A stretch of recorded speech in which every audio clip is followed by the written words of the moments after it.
صباح الفل وصباح الورد وصباح الياسمين على عيونكم كلكم وصباح السعادة، واللهم صل وسلم وبارك على سيدنا محمد. أنا بعد ما صحيت كده الصبح وفطرت رايح أعمل الشاي دلوقتي، بقى أشرب الشاي بعد الفطار.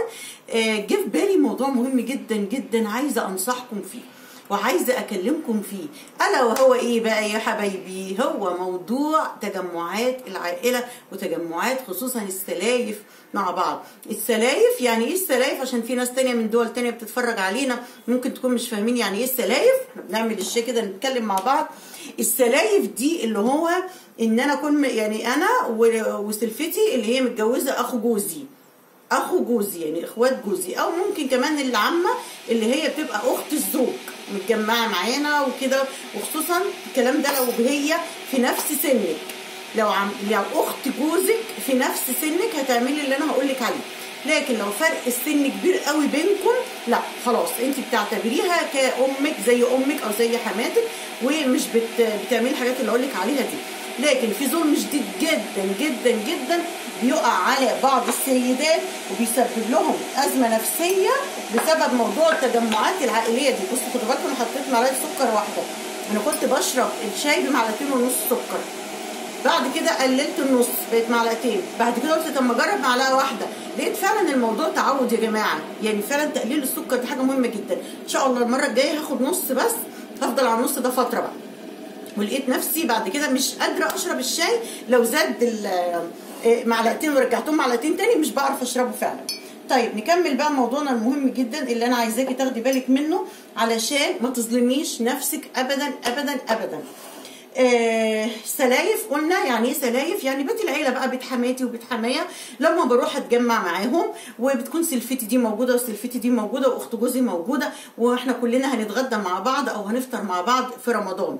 او مثلا في بيت مع، يعني انا مثلا اروح مع مراتات اخواتي كلهم مثلا، والعمه تبقى موجوده. العمه دي بنقول عليها العمه في مصر على ان هي اخت الزوج.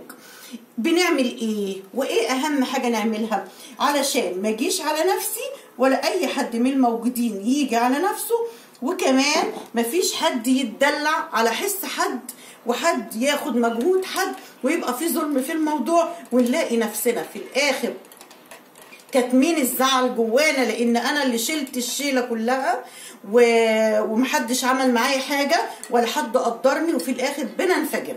يا اما بنفجر نفسيا جوه نفسي انا وبكتم في نفسي واقعد اضغاظ وكل ده بيأثر على صحتي، يا اما في اخر اليوم بندب خناقه مع بعض ويا خساره اللمه الجميله اتحولت لنكد ولمشاكل. تعالوا كده ناخد الشاي واقول لكم تعملوا ايه بالظبط في المشكله دي. بصوا بقى يا جماعه، احنا المفروض نعمل ايه في موضوع التجمعات العائليه دي؟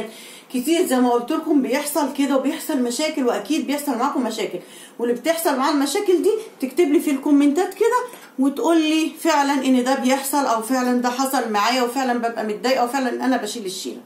احنا بنبقى معزومين عند حماتنا او عند في بيت بابايا مراتات اخواتي جايين او زوجات اخواتي جايين يحضروا معايا، او انا وسلايفي عند حماتي. اللي بيحصل كالاتي: واحده دايما هي اللي بتبقى شايله المسؤوليه كلها وشايله اليوم كله من اوله لاخره، شايله اليوم كله من اوله لاخره. بصوا في الكاميرا باين الجدول بتاع الاكل ازاي اللي عملت لكم الفيديو اللي فات. اللي ما سمعش الفيديو ده يسمعه. الجدول ده يا جماعه بتاع الاكل الاسبوعي، اكل الاسبوع انا عاملاه من يوم السبت لحد يوم الجمعه هنتغدى ايه. فبصي بقى ببقى صاحيه رايقه وفايقه لان انا عارفه انا هعمل اكل ايه وطلبات الاكله دي عندي وكله تمام. فده هيريحكم جدا جدا جدا. اللي ما سمعش الفيديو ده يسمعه عشان اعمل لكم ان شاء الله يوم الجمعه الجايه. هصور الفيديو بقى وانا بعمل الجدول، هحط الجدول ده قدامي واعمل جدول الاسبوع الجديد عشان تعرفوا تنظموا اكلكم طول الاسبوع ازاي. بنلاقي بقى في التجمعات العائليه واحده شايله المسؤوليه كلها وشايله الليله كلها، واكتر واحده تعبت في اليوم، وواحده يعني بتساعد ببسيط يعني حفاظا لماء الوجه كده، تعمل حاجات كده خفيفه باستعباط. في بقى نوع يعمل نفسه بيساعد، يظهر نفسه قدام الناس، ذكيه، عارفه تعمل ايه. اول ما تلاقي تجمعات، اول ما تلاقي جوزها قعد وحماها او حماتها او كده، تعمل نفسها بتشيل الاطباق، بتجيب الاطباق، بتتحرك، بتعمل، فتبدا تظهر قدام الناس كلها ان هي عامله وان هي شغاله وان هي ما قعدتش اليوم كله. ويا سلام على حرقه الدم بقى لما تلاقي حماكي او تلاقي حد من جوزك او اخو جوزك او حد بيقول لها تسلم ايدك يا ام فلانه، تسلم ايدك يا ام عمر، ربنا يديك الصحه يا ام ربنا يديك الصحه يا ام ادم، وهي ما عملتش حاجه اصلا، بس دي بذكائها بتختار الوقت المناسب اللي تظهر فيه ان هي عملت. والحاجات دي بنقابلها فعلا وموجوده. وفي المطحونه اللي في كتير منكم اللي بيسمعني دلوقتي مطحون بسبب الموضوع ده، وحتى ممكن كمان ما بيتقالوش شكرا ولا بياخدوا بالهم منها اصلا. ليه؟ لانهم اتعودوا عليها كده، اتعودوا ان دي هي اللي بتشيل الليله فخلاص. لكن التانيين ما بيعملوش حاجه، فيوم ما يعملوا يبقى يفخموا قوي في الحاجه اللي بيعملوا فيها ويقعدوا يشكروهم ويعملوا، لانهم مش متعودين منهم على كده. وانتي عماله يتحرق دمك وعماله ضغطك يعلى وعماله اعصابك بتبوظ. طب وعلى ايه الحل يا جماعه؟ بصوا، يعني علماء النفس درسوا الموضوع ده، مفيش حاجه كده في الدنيا بتاعتنا ماشيه كده وبس. العلماء فعلا درسوا الموضوع ده واتكلموا في الموضوع ده، وقال لك دايما لما بيبقى فيه تجمعات ناس كتيره قوي بتعمل اقل من قدراتها. يعني اللي بتستعبط دي ممكن قدراتها تكون كويسه جدا وبتعمل في بيتها كويس جدا، بس في التجمعات بتوفر صحتها. ده نوع من انواع الناس. فعلشان نوصل للسلام النفسي وعشان نوصل للراحه وان بنبعد عن المشاكل، المفروض كل حاجه تبقى باتفاق وبالتقسيم وبالجدول. انا بعشق الجداول يا جماعه. يعني ايه؟ يعني مثلا حماتك قالت يا اولاد ده انتوا هتتجمعوا عندي يوم كذا، هنفطر اول يوم مع بعض في رمضان، يوم الجمعه بنقضيه مع بعض. طيب يا حبيبتي يا طنط بقى، يا طنط او يا ماما، شوفي انت بتقولي لحماتك ايه، احنا هنتغدى ايه، هناكل ايه، هتقولك مثلا على الحاجات اللي هتاكليها. طيب احنا كام واحده هتبقى موجوده؟ انا وفلانه وفلانه وفلانه. بالتليفون قبل ما تتجمعوا هتظبطوا الشغل بتاعكم، او لما تتجمعوا كلكم عندها في المكان بتقسموا الشغل قبل الشغل ما يبدا. انتي عليكي مثلا هتعملي الرز، انتي هتعملي مثلا خلطه المحشي، انتي هتعملي السلطات، انتي بقى عليكي المواعين في اخر اليوم. او مثلا بلاش نقسم كده الاول، ها يا جماعه كل واحده حابه تعمل ايه. وده الافضل ان الاول نعرض نشوف الحاجات اللي قدامنا كلها اللي هتتعمل، انواع الاكل اللي هتتعمل، وان المطبخ عايز يتروق ويتنظف. ولو هتعملوا حلويات نكتب كل ده، احنا هنعمل كذا وكذا، وبالورقه والقلم عشان تبقي جديه في الموضوع. احنا هنعمل النهارده كذا وكذا وكذا.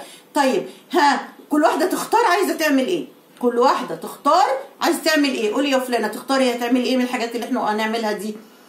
هتقولك انا هاخد كذا، خلاص ماشي، وانتي هتاخدي كذا، ماشي، وانتي هتاخدي كذا، خلاص تمام. نبدا بقى ايه، خلاص كتبنا الورقه اهيت وعملناها. طب في حاجات متبقيه، طب ده مين اللي هيعمل ده ومين هيعمل ده؟ تتقسم بالعدل بيننا وبين بعض. واوعي تيجي على نفسك ابدا ابدا ابدا ابدا، لان ده هيخليكي تنفجري.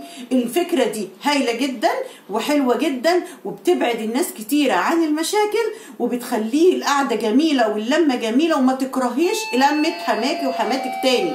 يعني الناس بتوصل ان هي فعلا بتكره اللمه وبتكره القعده بسبب المشاكل اللي بتحصل ديت. بصوا هرد على الانتركم وارجع لكم. خلاص رديت. فبالطريقه الجدول وبطريقه تقسيم المهام وتقسيم الشغل اللي علينا بالذوق وبالاحترام وبالاخلاق وبالاتفاق، ده بيسهل علينا حاجات كتيره جدا، وبيخلي زي ما قلت لكم اليوم جميل جدا، وبيخلي انت تحبي اللمه وتحبي القعده. لكن لو سبتي نفسك للي بيحصل ده انت هتكرهي يوم اللمه، هتكرهي بقى في ناس كمان ايه ده بيطلعوا مصايف مع بعض. ده يعني في ناس بيطلعوا مصايف مع بعض بالاسبوع بال10 ايام، وبتلاقي هي يا عيني اللي شايله الهم كله، لا صيفت ولا استمتعت ولا حاجه، وتقول مصيف ايه اللي انا رايحه اصيفه ده. وغير كده اللي هي التجمعات بقى الاسبوعيه، في ناس بيتجمعوا في بيت حماهم وحماتهم كل جمعه، وفي ناس في شهر رمضان، وكل واحد حسب ايه ظروفه. لكن لو انت مثلا في فرق سن كبير قوي بينك وبين اخت جوزك، هل تقسمي وتعملي؟ لا، ما يصحش، غلط ان انت تشيلي. لو انت فعلا اصغر بكتير في سن بنتها، لا يبقى بنتها هي اللي تشيل معاكي، او سلفتك هي اللي تشيل معاكي. لكن انت لو هي كبيره في السن خلاص بتطلعها بره التقسيمه. طبعا احنا بنعمل التقسيمه دي لمين، وتوزيع المهام دي لمين؟ للناس اللي كلهم اعمارهم واحده. جربوا الطريقه دي مش هتندموا، فعلا هتغير حياتك جدا جدا جدا، وهتحببكم في بعض، وهتخلي في عدل ومحدش يحس بالظلم. لان اللي بتحس بالظلم وبتحس ان كله جاي عليها وبتحس ان الموضوع فعلا صعب، بتكره التجمع وبتكتم في نفسها. يا اما بتتخانق يا اما بتكتم في نفسها، وفي الحالتين غلط. يعني لو اتخانقتي من كتر الضغط وكده هتنفجري على اخر اليوم طبيعي يعني. لو ما انفجرتيش هتكتمي في نفسك وتروحي البيت تنكدي بقى على جوزك وعلى عيالك، وانا اللي شلت وانا اللي عملت وانا اللي سويت. طب ما انت اللي ارتضيتي. ليه بترضي بحاجه مش عجباكي ومش على هواكي وبتعمليها غصب عنك؟ ليه؟ ما تعمليش حاجه غصب عنك ابدا. وزي ما قلت لكم كله بالذوق وبالاحترام. يا رب النصايح دي تكون فادتكم، وان شاء الله تجربوها. تنسوش اللايك للفيديو يا جماعه، واي حاجه عايزيننا نتكلم فيها قولوا لي، وانا كل كده يعني كل يوم ان شاء الله باذن الله هنزل لكم فيديو اقول لكم فيه تتصرفي ازاي في حياتك وتتعاملي ازاي في حياتك، وربنا ييسر اموركم كلكم ان شاء الله. اشوفكم في الفيديو القادم. السلام عليكم.